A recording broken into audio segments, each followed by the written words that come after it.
Hello नमस्कार दोस्तों।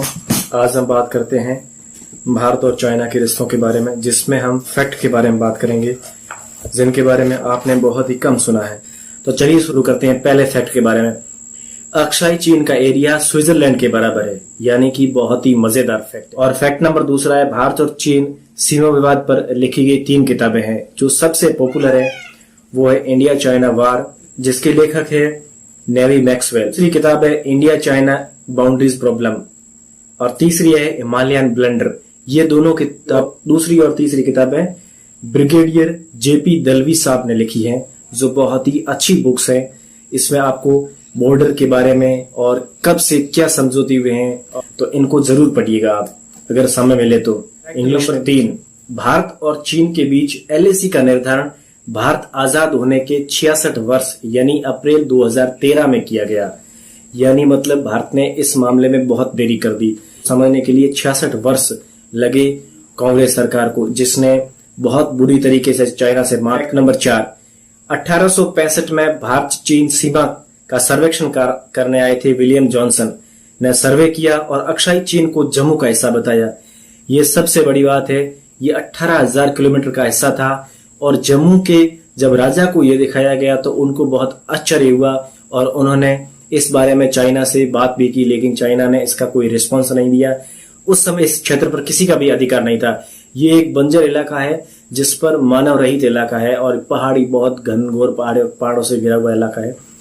अब बात करते हैं फैक्ट। सरकार मैकार्टिन मैकडोनाल्ड लाइन को मानता है, जो 1893 में सिर्फ पेज पर खींची गई थी, जिसको चाइना मानता है कि उसमें अक्साई चीन चाइना को हिस्सा बताया गया। नंबर 6 के बारे में, और फैक्ट नंबर 6 है यह है कि 1917 से 1935 के बीच चाइना की एक एटलस है जिसका नाम है पोस्टल एटलस ऑफ चाइना में अक्साई चीन को भारत का हिस्सा माना गया है। लेकिन 1958 में चाइना ने चालाकी से ये जम्मू कश्मीर इंडिया से हटा के अपने हिस्से में ले लिया। ये सिर्फ चाइना की चालाकी है। अब बात करते हैं फैक्ट नंबर 7, चुलूश घाटी जिसमें पेंगोंग लेक आती है, उसमें 1962 में चाइना ने सबसे पहले इसी पर आक्रमण किया था। भारत ने चुलूस के दक्षिण पूर्वी छोर पर स्थित रेजांग दर्रे पर सबसे पहले अटैक यानी कि आक्रमण का जवाब दिया और इसमें मेजर थे इस समय के, उनका नाम था मेजर शतन सिंह। शतन सिंह को मरणोपरांत परमवीर चक्र भी दिया गया था। ये राजस्थान के जोधपुर के रहने वाले हैं। तो अब बात करते हैं फैक्ट नंबर 8 के बारे में, जो सबसे मजेदार फैक्ट है। दौलत बेग तक जाने वाली सड़क पर कुल 37 पुल हैं।